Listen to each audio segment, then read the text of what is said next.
Ayahku adalah Dewa Perang. Bab 233. Guo Yilong harus menelan nafas dan dengan cepat berkata bahwa dia telah salah paham. Tidak ada yang namanya peniruan identitas. Mengatakan itu, aku sangat ingin muntah darah. Qi Kunlun menyentuh dagunya dan berkata sambil tersenyum, benar. Aku bilang aku tidak berpura-pura, kenapa kamu bersikeras mengatakan aku berpura-pura?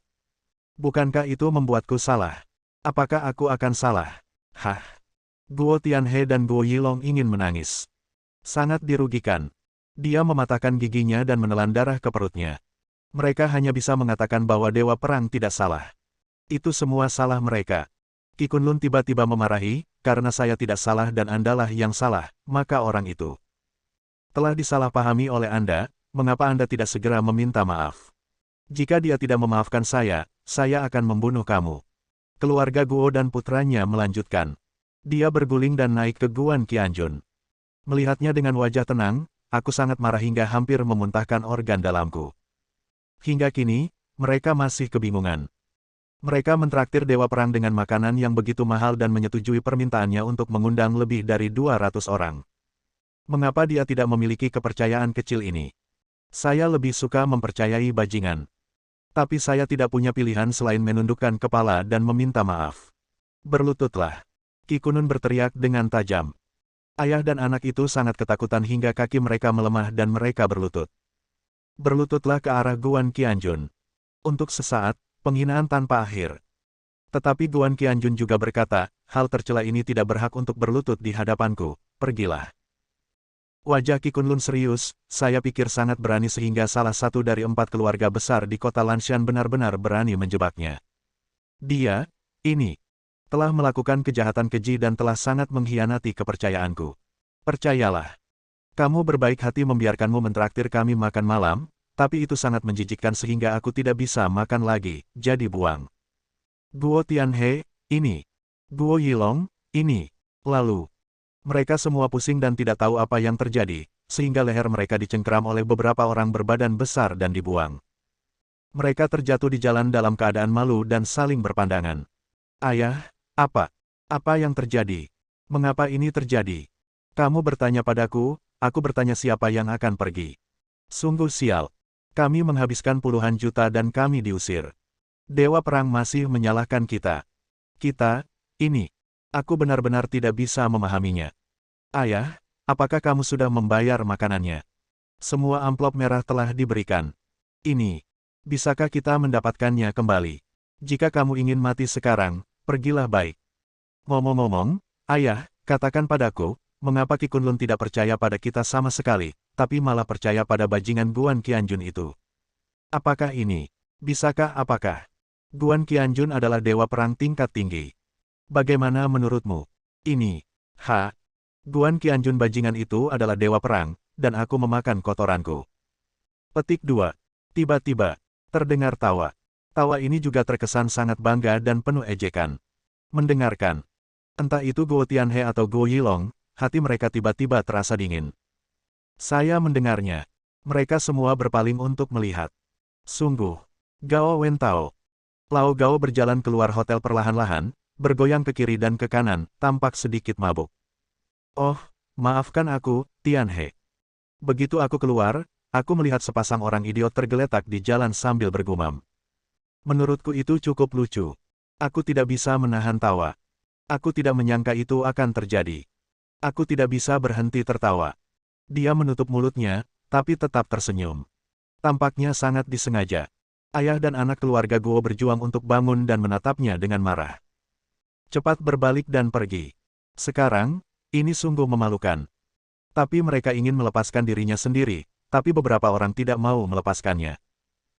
Gao Wentao berpura-pura menjadi aneh dan bertanya dengan keras, ngomong-ngomong, Tianhe dan Yilong, kupikir aku baru saja melihat beberapa orang memegang lehermu dan mengusirmu. Apa aku salah melihatnya? Tertawa 3 kali. Guo Yilong berkata dengan malu, kamu salah. Kedua ayah dan anak itu ingin segera pergi. Yang terbaik adalah membuka celah di tanah dan membiarkan mereka melompat masuk. Saya masih merasa sedikit tidak nyaman di hati saya. Tetapi, Gao Wentao masih membeberkannya dengan kejam. Saya rasa saya membacanya dengan benar.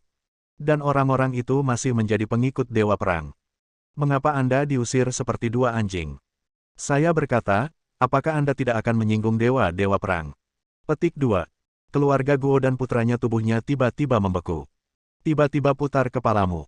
Menatap Gao Wentao dengan ganas. Guo Yilong meraung dengan marah, kamu baru saja menyinggung Dewa Perang, seluruh keluargamu menyinggung Dewa Perang. Guo Tianhe berkata dengan wajah cemberut, Gao Wentao, kamu bisa makan apapun yang kamu mau, tapi kamu tidak bisa bicara. Omong kosong. Apakah kamu pernah melihat kami menyinggung Dewa Perang? Kami berhubungan baik dengan dua Dewa Perang. Ini hampir seperti saudara. Putraku dan aku akan pergi ke bantu Lord God of War melakukan sesuatu dan pergi di tengah jalan. Akhirnya aku mengarang cerita. Saya harap orang ini akan mempercayainya. Guo Yilong berkata dengan lantang, ya, kami akan membantu Tuan Dewa Perang. Jika Anda berani berbicara omong kosong, saya akan kembali sekarang. Katakan saja kepada Tuan Dewa Perang. Besok, keluarga Gao Anda akan dimusnahkan. Gao Wentao tertawa. Dia tersenyum sinis, menyentuh dagunya, dan bertanya dengan penuh arti, oh, benarkah? Keluarga Guo dan putranya berteriak ya serempak. Gao Wentao berbalik dan berkata, kalau begitu aku akan bertanya kepada Dewa Perang untuk melihat apakah ini masalahnya. Jika demikian, aku akan berlutut dan mengakui kesalahanku. Wajahnya penuh kelicikan dan kesuraman. Karena itu, dia hendak masuk ke dalam. Tiba-tiba, keluarga Guo dan putranya ketakutan setengah mati. Sekarang, penguasa Dewa Perang sudah sangat marah kepada mereka. Jika Gao Wentao ini masuk dan mulai berbicara omong kosong, meskipun dia tidak menambahkan bahan bakar ke dalam api, itu hanya akan menambah bahan bakar ke dalam api dan mereka akan mati. Guo Tianhe dengan cepat berteriak, oke, Gao Wentao, kamu luar biasa. Saya menerimanya, saya minta maaf, bagaimana kalau mengakhiri masalah ini? Gao Wentao memiliki senyum sinis di wajahnya. Untuk orang seperti dia, telur yang sempurna pun akan retak, apalagi peluang yang sangat bagus. Dia berkata dengan tenang, kamu membuatku takut. Kamu benar-benar mengibarkan panji Dewa Perang dan ingin menghancurkan keluarga Gao kita. Jantungku berdebar sangat kencang hingga akan meledak. Aku butuh penghiburan. Itu benar. Proyek pengembangan taman ekologi di utara kota, meskipun dagingnya lebih sedikit, tetap saja sepotong daging, yang hampir tidak bisa menghibur saya. Tiba-tiba, ekspresi ayah dan anak keluarga Guo berubah drastis. Proyek pengembangan taman ekologi bernilai lebih dari 100 juta yuan dan merupakan proyek terbesar keluarga Guo tahun ini. Guo Yilong dengan marah memarahi, Gao Wentao, kamu terlalu tercela. Jika kamu memiliki kemampuan, kamu dapat pergi ke Dewa Perang untuk mengeluh. Menurutmu apa yang akan dipercaya oleh Dewa Perang dengan apa yang kamu katakan? Apakah menurutmu Dewa Perang itu bodoh? Gao Wentao berkata dengan dingin, berani. Beraninya kamu mengatakan itu. Dewa Perang itu bodoh. Dewa Perang tahu betul. Kamu menjebak Guan Qianjun itu, dan kamu mengatakan yang sebenarnya. Bukankah Dewa Perang bahkan tidak mempercayainya? Baiklah, kalau begitu aku akan pergi mencarinya sekarang. Dia hendak masuk ke dalam lagi. Keluarga Guo dan putranya berkeringat deras. Orang ini sebenarnya tahu apa yang terjadi sebelumnya. Bab 234. Sebagai upaya terakhir, Guo Tianhe hanya setuju. Dia berkata, sekarang sudah larut. Ayo kembali dan istirahat dulu. Datanglah ke perusahaan besok pagi untuk menemui saya untuk menandatangani kontrak transfer. Gao Wentao sepertinya tidak meragukannya, mengangguk setuju sambil tersenyum, dan lalu pergi. Melihat punggungnya, Guo Yilong benar-benar ingin bergegas maju dan membunuhnya. Dia bertanya dengan muram, ayah, apakah kamu benar-benar akan memberinya bisnis taman ekologi? Guo Tianhe terkekeh, dia berpikir dengan sangat indah, jadi bagaimana jika kita gagal membayar utangnya besok? Dia masih bisa pergi ke Dewa Perang lagi mengeluh. Beberapa hal tidak lagi sama setelah terlalu panas. Guo Yilong mengangguk dan mengangkat ibu jarinya, ayah, berbudi luhur. Kemudian dia mengertakkan gigi, sialan Guan Qianjun, kamu telah membuat kami sangat malu. Biarkan saja dia pergi seperti ini. Guo Tianhe menghela nafas, sepertinya tidak ada yang bisa kita lakukan. Guo Yilong memutar matanya, tetapi dia tampak sangat tidak mau, seolah-olah dia memiliki agenda gelap.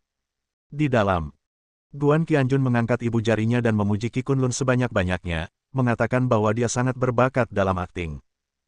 Jika perlu, dia bisa menghubungi sutradara terkenal di Hollywood untuk merekomendasikan dia untuk akting. Qi Kunlun sangat serius, akting hanya untuk bersenang-senang. Melayani Tuan Guan dengan baik adalah hal yang nyata. Ini adalah karir seumur hidup. Guan Qianjun menundukkan kepalanya, melihat ke kiri dan ke kanan, dan berkata, Qian, bantu aku melihat, apa ayahmu melewatkan sesuatu. Qian bekerja sama dengan sangat baik, merinding. Qi Kunlun, yang jarang, masih tampak belak-belakan, dan kemudian bertanya, Tuan Guan, bagaimana lagi yang akan Anda hadapi dengan dua orang itu? Kalau tidak, mereka sebaiknya memasukkannya ke dalam karung. Tenggelam ke dalam sungai. Guan Qianjun melambaikan tangannya, bagaimanapun, mereka adalah kerabat kakek saya. Meskipun mereka banyak berbicara tentang kecurangan, ada satu hal yang perlu diperhatikan. Benar. Saat itu, tanpa keluarga Guo, tidak akan ada aku. Itu pasti sudah lama sekali.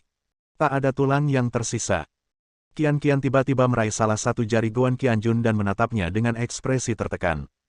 Menghadapi. Kemudian. Mendesis, kehangatan terus meningkat. Qian berkata lagi, aku tiba-tiba merindukan Bibi Feixue. Guan Qianjun tersenyum sedikit, dua tujuan datang ke sini. Yang pertama, untuk menemukan obat mujarab dan meningkatkan keterampilan, telah selesai, dan yang kedua akan selesai. Tujuannya adalah untuk membalas kebaikan kakek.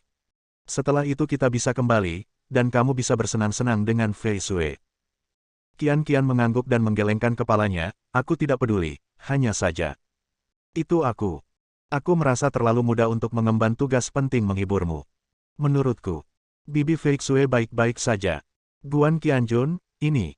Qi Kunlun, yang selalu sangat serius, mulai menahan tawanya. Di bawah sorotan mata Guan Qianjun, dia bahkan lebih mungkin menderita luka dalam.